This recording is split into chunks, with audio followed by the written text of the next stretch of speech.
यह घटना क्रिसमस की रात की है। 25 दिसंबर की नहीं बल्कि 24 और 25 के बीच की, उस गहरी रात की, जब घड़ियां 12 बजने का इंतजार करती हैं और लोग मानते हैं कि उस पल आसमान सबसे ज्यादा पास आ जाता है। मेरा नाम लूकस रीड है और मैं ये बात आज तक किसी को नहीं बता पाया, क्योंकि जो मैंने उस रात देखा वह रोशनी से नहीं बल्कि अंधेरे से बना था। उस साल मैं अकेला था। माँ पिता दोनों गुजर चुके थे और शहर में रहने का मन नहीं था। इसलिए मैं इंग्लैंड के उत्तर में एक छोटे से कस्बे ब्लैकवुड में अपने चाचा के पुराने घर में आ गया था। घर जंगल के बिल्कुल किनारे था और क्रिसमस की रात वहां इतनी खामोशी होती थी कि अपनी सांसें भी शोर लगने लगती थीं। बाहर बर्फ नहीं गिरी थी, लेकिन ठंड हड्डियों के भीतर तक उतर रही थी। बिजली बार बार जा रही थी और हर बार अंधेरा थोड़ा और गाढ़ा होकर लौटता था। रात 11 के बाद मैंने देखा कि जंगल की तरफ से एक हल्की पीली रोशनी आ रही है, जैसे कोई लालटेन धीरे धीरे हिल रही हो। पहले लगा कोई रास्ता भटक गया होगा, लेकिन फिर याद आया कि उस जंगल में कोई रात में नहीं जाता। कस्बे में कहा जाता था कि क्रिसमस की रात जंगल गिनती करता है। मैं खिड़की के पास खड़ा था, तभी मुझे दरवाजे पर 3 बहुत धीमे थपथपाने सुनाई दिए। न जोर से, न डराने के लिए, बल्कि जैसे कोई जानता हो कि मैं जाग रहा हूं। मैंने दरवाजा नहीं खोला, बस पूछा, कौन है? बाहर से एक बूढ़ी आवाज आई, क्रिसमस है, खोले बिना नहीं जाना चाहिए। उस आवाज में कोई भावना नहीं थी, जैसे शब्द सिर्फ इस्तेमाल किए जा रहे हों। मैं पीछे हट गया और तभी ऊपर वाले कमरे से किसी के चलने की आवाज आई, जबकि मैं जानता था कि घर में मेरे सिवा कोई नहीं था। सीढ़ियां बहुत धीरे धीरे कराहने लगीं। हर कदम के साथ ऐसा लगा जैसे घर याद कर रहा हो कि कौन कौन यहां कभी चला था। अचानक सारी लाइटें बुझ गईं और सिर्फ फायरप्लेस की लाल रोशनी बची। उसी रोशनी में मैंने देखा कि दीवार पर लगी क्रिसमस की तस्वीरें बदल रही हैं। जहां पहले लोग हंस रहे थे, वहां अब उनके चेहरे खाली थे। आंखों की जगह बस काले गड्ढे। बाहर से फिर दस्तक हुई, लेकिन इस बार आवाज बदली हुई थी। अब वह मेरी अपनी आवाज जैसी लग रही थी।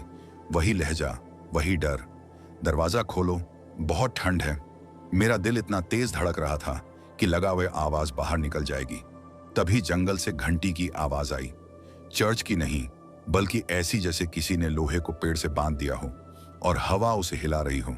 खिड़की से झांकने पर मैंने देखा कि जंगल की सीमा पर लोग खड़े हैं, या जो भी वे थे, सब काले, लंबे, बिना चेहरे के, और हर एक के हाथ में कुछ था। किसी के हाथ में उपहार जैसा डिब्बा, किसी के हाथ में मोमबत्ती, किसी के हाथ में सिर्फ खाली हवा। वे घर की तरफ नहीं बढ़ रहे थे, बस गिनती कर रहे थे, फुसफुसाकर, 1, 2, 3, और हर गिनती के साथ घर की दीवारें ठंडी होती जा रही थीं। तभी मुझे समझ आया कि चाचा ने कभी यह घर क्यों छोड़ दिया था और क्यों उन्होंने कहा था, अगर क्रिसमस की रात कोई तुम्हें याद दिलाए कि तुम अकेले नहीं हो, तो भरोसा मत करना। जैसे ही घड़ी ने 12 बजाए, सब आवाजें एक साथ रुक गईं। दस्तक बंद हो गई। जंगल फिर अंधेरा हो गया। मैं फर्श पर बैठा रहा सुबह तक। अगली सुबह कस्बे में सब सामान्य था। लोग चर्च जा रहे थे, बच्चे हंस रहे थे, लेकिन जब मैंने घर के बाहर देखा तो बर्फ पर पैरों के निशान थे, सिर्फ एक दिशा में, घर के अंदर की तरफ। आज भी मैं क्रिसमस की रात लाइटें जलाकर नहीं रखता, क्योंकि मैंने उस रात समझ लिया था कि अंधेरा हमेशा बाहर नहीं होता। कभी कभी वह हमें ढूंढने आता है, ये देखने कि हम अब भी याद में हैं या नहीं। यह घटना 25 दिसंबर 2007 की है। क्रिसमस डे की दोपहर, जब आम तौर पर लोग परिवार के साथ बैठकर खाना खाते हैं और कोई भी ये नहीं सोचता कि दिन की रोशनी में भी कुछ ऐसा घट सकता है जिसे समझने में सालों लग जाए। मेरा नाम थॉमस ग्रे है और उस दिन मैं इंग्लैंड के एक छोटे से कस्बे लॉरिंगटन में अपने पिता के पुराने घर को बेचने के कागजात देखने आया था। पिता की मौत को 2 साल हो चुके थे और मैं पहली बार क्रिसमस पर वहां लौटा था, क्योंकि घर खाली था और किसी को आना नहीं था। कस्बा शांत था, लेकिन अजीब तरह से ज्यादा शांत। चर्च की घंटियां दूर बज रही थीं। और हवा में बर्फ नहीं थी, फिर भी ठंड चुभ रही थी। दोपहर के करीब मैंने सोचा कि घर के पीछे बने जंगल तक टहल आऊं, क्योंकि बचपन में वहीं पिता मुझे ले जाया करते थे। जंगल में घुसते ही मुझे एहसास हुआ कि वहां कोई आवाज नहीं थी, न पक्षी न हवा, बस मेरे कदमों की चरमराहट। कुछ देर चलने के बाद मैंने देखा कि रास्ते के बीचों बीच एक पुरानी लकड़ी की बेंच रखी है, जो पहले वहां नहीं थी। बेंच पर एक आदमी बैठा था, उम्र तय करना मुश्किल। उसके कपड़े पुराने थे लेकिन साफ, और उसके हाथों में एक छोटा सा क्रिसमस का डिब्बा था जिस पर फीता बंधा था।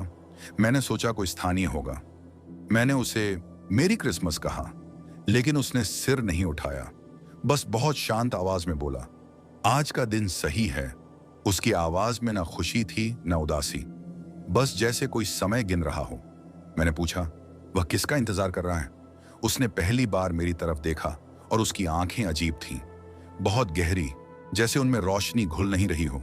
उसने कहा, तुम्हारा। यह सुनकर मेरे अंदर ठंड दौड़ गई, लेकिन मैंने खुद को संभाला और हंसते हुए कहा कि शायद वह किसी और को समझ रहा है। उसने बिना पलक झपकाए कहा, तुम हर क्रिसमस यहां आते थे। उसके साथ मेरे दिमाग में पिता की तस्वीर आ गई। मैंने कुछ नहीं कहा। वह आदमी बेंच से उठा और डिब्बा मेरी तरफ बढ़ाया। मैंने नहीं लिया। उसने कहा, इसे खोलना मत, बस रख लो। अजीब बात यह थी कि डिब्बा हल्का नहीं था, उसमें वजन था, जैसे कोई ठोस चीज हो। मैंने जैसे ही उसे हाथ लगाया, मुझे लगा कि उंगलियां सुन्न हो रही हैं। उसी पल पीछे से किसी बच्चे की हंसी सुनाई दी। मैं पलटा, लेकिन वहां कोई नहीं था। वापस देखा तो वह आदमी गायब था। बेंच भी नहीं थी। जंगल फिर वैसा ही था जैसे पहले था। घर लौटकर मैंने दरवाजा बंद किया और घंटों उसी डिब्बे को देखता रहा। शाम ढलने लगी और चर्च की घंटियां फिर बजी। अंत में मैंने हिम्मत करके डिब्बा खोला। अंदर पिता की पुरानी घड़ी थी, वही जो उन्होंने मेरी आखिरी क्रिसमस पर पहनी थी और जो उनकी मौत के बाद कभी नहीं मिली थी। घड़ी अब भी चल रही थी, लेकिन उसकी सुइयां समय नहीं बल्कि तारीख दिखा रही थी, 25 दिसंबर, और पीछे उकेरा था, अगली बार मत आना। आज 17 साल बाद भी मैं हर क्रिसमस उस घर से दूर रहता हूं। लेकिन दोपहर ठीक उसी समय जब मैंने उस आदमी से मुलाकात की थी, मेरी कलाई की घड़ी अपने आप रुक जाती है, और मुझे आज भी नहीं पता कि वह आदमी कौन था, या फिर वह सच में कोई आदमी था भी या नहीं। यह कहानी 2002 की क्रिसमस ईव की है, उस रात की जब लोग कहते हैं कि बर्फ गिरते समय दुनिया सबसे ज्यादा शांत और सबसे ज्यादा झूठी लगती है। मेरा नाम डैनियल ह्यूजेस है और मैं इंग्लैंड के उत्तरी हिस्से में बसे एक छोटे से कस्बे इशवुड के पुराने चर्च का अकेला केयरटेकर था। यह चर्च सैकड़ों साल पुराना था और इसके पत्थरों में सर्दी इतनी गहराई से उतर जाती थी कि दीवारें भी सांस लेती हुई महसूस होती थीं। उस साल बर्फ कुछ ज्यादा ही गिर रही थी, रास्ते बंद थे, फोन लाइन अक्सर मर जाती थी और पूरा कस्बा ऐसा लगता था जैसे किसी ने समय को रोक दिया हो। क्रिसमस आमतौर पर मेरे लिए काम का दिन नहीं होता था, लेकिन परंपरा थी कि आधी रात को चर्च की घंटी बजाई जाती थी। लोग नहीं आते थे, पर घंटी बजती थी ताकि आत्माओं को याद दिलाया जा सके कि वे अकेली नहीं हैं। ऐसा पुराने लोग कहते थे। उस दिन दोपहर से ही मेरे मन में अजीब घबराहट थी, जैसे कोई चीज इंतजार कर रही हो। चर्च के अंदर मैंने क्रिसमस ट्री सजाया, मोमबत्तियां रखीं और बेंचों पर जमी धूल साफ की। लेकिन जितनी सफाई करता गया उतना ही ऐसा लगता गया जैसे गंदगी लौट कर आ रही हो, जैसे कोई पीछे पीछे चल रहा हो। शाम होते होते बर्फ तेज हो गई और बाहर की दुनिया पूरी तरह गायब हो गई। रात 11 बजे के आसपास मैं चर्च में अकेला बैठा था। आग जल रही थी और बाहर हवा ऐसे चीख रही थी जैसे किसी को अंदर आने की इजाजत न मिल रही हो। तभी मुझे पहली बार आवाज सुनाई दी, बहुत हल्की, बच्चों की हंसी। पहले लगा कि हवा खेल कर रही है, लेकिन हंसी में ताल थी, लय थी, जैसे कोई पुराना कैरोल गुनगुना रहा हो। मैंने दरवाजा खोलकर बाहर देखा। चारों तरफ सिर्फ सफेद बर्फ और अंधेरा था, कोई इंसान नहीं। वापस अंदर आया तो देखा कि चर्च की आखिरी बेंच पर कोई बैठा है, एक छोटा लड़का, शायद 7 या 8 साल का। लाल रंग की पुरानी जैकेट पहने, उसके जूते गीले थे और बेंच के नीचे पानी टपक रहा था। मेरा दिल इतनी तेज धड़क रहा था कि लगा सब सुन लेंगे। मैंने उसे पूछा, वह कौन है और यहाँ कैसे आया? उसने मेरी तरफ नहीं देखा, बस सामने लगे क्रॉस को देखता रहा और बहुत शांत आवाज में बोला, क्या इस बार घंटी समय पर बजेगी? उस सवाल ने मुझे भीतर तक ठंडा कर दिया, क्योंकि मुझे याद आया कि 70 साल पहले 1932 में इसी कस्बे के अनाथालय में क्रिसमस की रात आग लगी थी। चर्च के ठीक पीछे बने उस अनाथालय में 15 बच्चे थे और उस रात घंटी नहीं बजी थी। केयरटेकर नशे में था और आग तब तक फैल चुकी थी जब तक किसी ने देखा। बच्चे वहीं जल गए और कहा जाता था कि उनकी आत्माएं हर क्रिसमस ईव पर घंटी का इंतजार करती हैं। मैं कुछ बोल पाता उससे पहले सारी मोमबत्तियां एक साथ बुझ गईं। चर्च अंधेरे में डूब गया और ठंड अचानक बढ़ गई, जैसे किसी ने हवा को अंदर बंद कर दिया हो। फिर घंटी अपने आप बजने लगी, लेकिन उसकी आवाज लोहे जैसी नहीं थी। वह गीली, भारी और दर्द से भरी हुई थी। हर बार जब घंटी बजती, मुझे बच्चों के पैरों की आवाज सुनाई देती, जैसे कोई नंगे पांव पत्थर के फर्श पर चल रहा हो। रोशनी लौटी तो वो लड़का गायब था, लेकिन अब चर्च खाली नहीं था। हर बेंच पर बच्चे बैठे थे। कुछ के चेहरे जले हुए थे, कुछ की आंखें नहीं थीं, कुछ सिर्फ परछाइयां थे। वे रो नहीं रहे थे, वे बस देख रहे थे, मुझसे नहीं बल्कि घंटी की तरफ, जैसे उससे कुछ मांग रहे हों। मैंने भागने की कोशिश की, लेकिन दरवाजा खुला नहीं। बाहर वही बर्फ थी, लेकिन अब उस पर छोटे छोटे हाथों के निशान थे।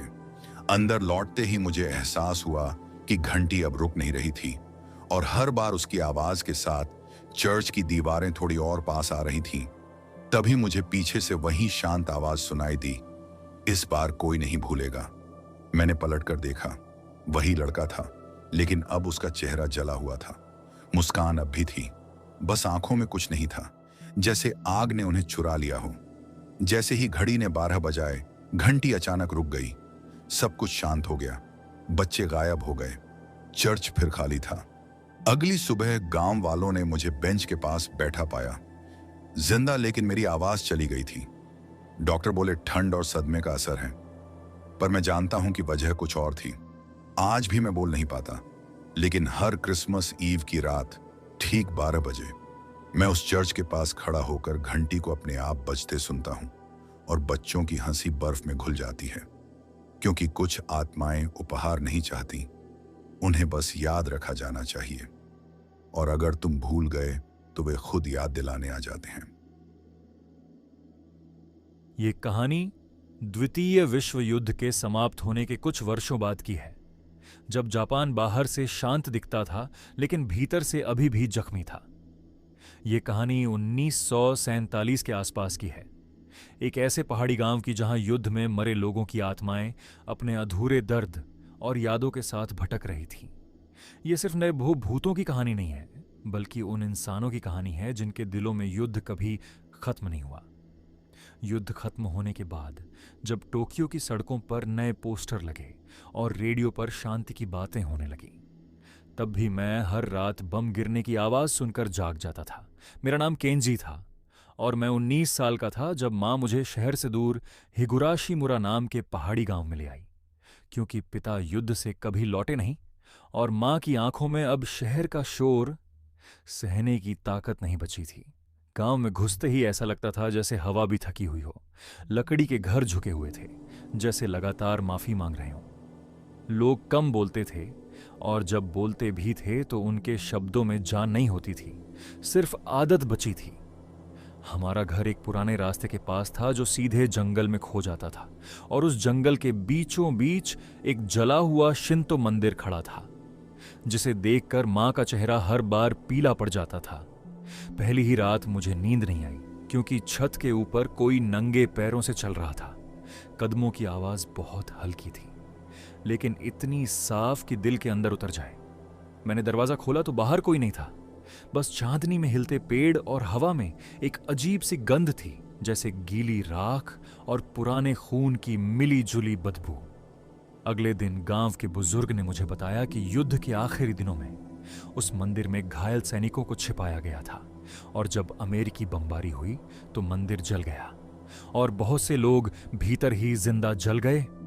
उनके शव कभी पूरे नहीं मिले, सिर्फ दीवारों पर हाथों के निशान रह गए, जैसे वे आखिरी सांस में बाहर निकलने की कोशिश कर रहे हों। रातें बीतने लगीं और मां के सपने अजीब होने लगे।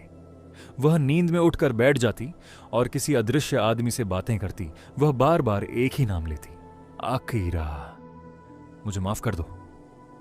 जबकि मैं जानता था कि हमारे परिवार में उस नाम का कोई नहीं था।